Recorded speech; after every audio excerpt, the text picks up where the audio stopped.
नमस्ते। कक्षा 10 के इतिहास का पहला अध्याय, यूरोप में राष्ट्रवाद का उदय, यूरोप के राजनीतिक और मानसिक संसार में आए एक बड़े बदलाव की कहानी है।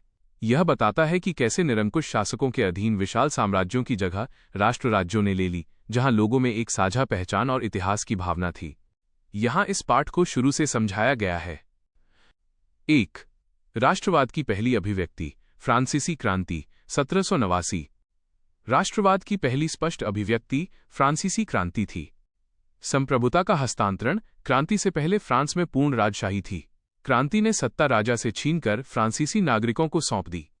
ये घोषणा की गई कि राष्ट्र का निर्माण अब लोगों द्वारा होगा। सामूहिक पहचान। क्रांतिकारियों ने लोगों में एक साझा भावना बनाने के लिए कई काम किए। पितृभूमि ला पैट्री और नागरिक ले सिटोयन जैसे विचारों पर बल दिया। नया तिरंगा झंडा चुना गया, जिसने पहले के शाही झंडे की जगह ली। संपत्ति के समान अधिकार और एक केंद्रीय प्रशासनिक व्यवस्था लागू की गई। नेपोलियन का योगदान 1799-1815। नेपोलियन ने फ्रांस में लोकतंत्र को खत्म किया, लेकिन प्रशासनिक क्षेत्र में क्रांतिकारी बदलाव लाए। नेपोलियन संहिता 1804, इसने जन्म पर आधारित विशेषाधिकारों को समाप्त किया, कानून के समक्ष समानता स्थापित की और संपत्ति के अधिकार को सुरक्षित किया।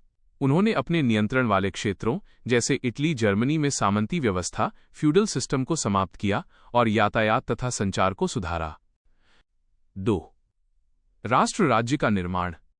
19वीं सदी के शुरुआती यूरोप में आज की तरह के राष्ट्र राज्य नहीं थे। वहां बहुराष्ट्रीय वंशीय साम्राज्य थे, जैसे ऑस्ट्रिया हंगरी का हैब्सबर्ग साम्राज्य, जहां अलग अलग भाषा बोलने वाले और अलग अलग संस्कृति वाले लोग रहते थे। मध्यम वर्ग का उदय। औद्योगिकरण के कारण एक नया शिक्षित और उदारवादी मध्यम वर्ग, शिक्षक, डॉक्टर, व्यापारी उभरा। इस वर्ग ने राष्ट्रीय एकता और राष्ट्र राज्य के विचार को बढ़ावा दिया। उदारवादी राष्ट्रवाद, लिबरलिज्म। राष्ट्रवाद की अवधारणा इस वर्ग के लिए उदारवाद से जुड़ी थी। राजनीतिक अर्थ, संविधान पर आधारित सरकार, प्रतिनिधित्व संसद के माध्यम से और निरंकुश शासन का अंत। आर्थिक अर्थ, बाजारों की स्वतंत्रता, वस्तुओं और पूंजी के आवागमन पर राज्य द्वारा लगाए गए नियंत्रणों की समाप्ति। ज़ोल्वेराइन एक शुल्क संघ बनाया गया, जिसने व्यापार के लिए शुल्क अवरोधों को समाप्त किया। 3. रूढ़िवाद और क्रांतियों का युग, 1815-1848। वियना कांग्रेस, 1815। नेपोलियन की हार के बाद यूरोप की शक्तियां ब्रिटेन, रूस, प्रशिया, ऑस्ट्रिया, वियना में मिली। उन्होंने एक रूढ़िवादी व्यवस्था, राजतंत्र, चर्च, सामाजिक ऊंच नीच को बहाल करने की कोशिश की और नेपोलियन द्वारा लाए गए अधिकांश बदलावों को समाप्त कर दिया। फ्रांस की सीमाओं पर नए राज्य बनाए गए ताकि भविष्य में फ्रांस फिर से विस्तार न कर सके। क्रांतिकारियों का उदय। रूढ़िवादी शासन ने प्रेस की स्वतंत्रता छीन ली, जिससे उदारवादी राष्ट्रवादियों ने गुप्त समाज बनाए और भूमिगत होकर काम करना शुरू कर दिया। जुसेप्पे मैत्सिनी, जुसेप्पे माज़िनी, इटली के महान क्रांतिकारी, ऐसे ही एक व्यक्ति थे। उनका मानना था कि इटली छोटे छोटे राज्यों के बजाय एक संयुक्त राष्ट्र राज्य होना चाहिए। 1848 की क्रांतियां। 1848 में यूरोप में बेरोजगारी, गरीबी और भुखमरी के कारण कई जगह विद्रोह हुए। उदारवादी मध्यम वर्ग ने इन विद्रोहों का फायदा उठाकर राष्ट्र राज्य के निर्माण, संविधान और प्रेस की स्वतंत्रता की मांगों को आगे बढ़ाया। जर्मनी में फ्रैंकफर्ट संसद में एक जर्मन राष्ट्र के लिए संविधान बनाने का प्रयास हुआ, लेकिन राजा ने इसे अस्वीकार कर दिया और ये विफल रहा। 4. राष्ट्रों का एकीकरण। 1848 की असफल क्रांतियों के बाद राष्ट्रवाद अब लोकतंत्र से दूर हो गया और रूढ़िवादी नेताओं द्वारा अपनी राजनीतिक प्रभुता स्थापित करने के लिए इस्तेमाल किया जाने लगा।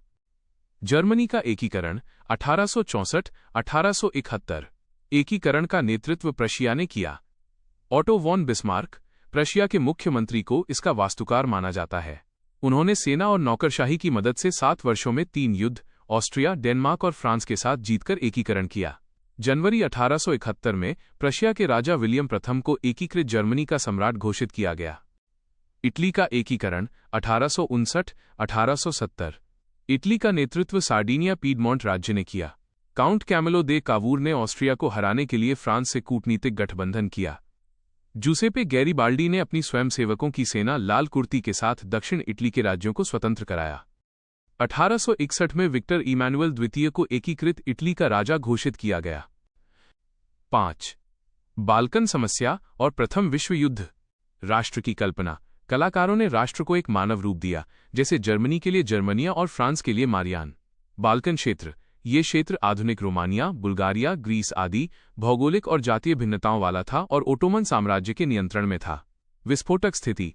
ओटोमन साम्राज्य के कमजोर होने और राष्ट्रवाद के फैलने के कारण बाल्कन के राज्यों ने अपनी स्वतंत्रता की मांग की और आपस में लड़ने लगे। इस क्षेत्र पर नियंत्रण के लिए यूरोप की बड़ी शक्तियों रूस, जर्मनी, इंग्लैंड, ऑस्ट्रिया हंगरी के बीच तीव्र प्रतिस्पर्धा शुरू हुई। इसी प्रतिस्पर्धा ने अंततः 1914 में प्रथम विश्व युद्ध का मार्ग प्रशस्त किया। इस प्रकार ये पाठ दिखाता है कि कैसे क्रांति, युद्धों, सांस्कृतिक पहचान और राजनीतिक नेतृत्व के माध्यम से यूरोप के मानचित्र पर राष्ट्र राज्यों का उदय हुआ। क्या आप जर्मनी या इटली के एकीकरण की प्रक्रिया को और विस्तार से समझना चाहेंगे?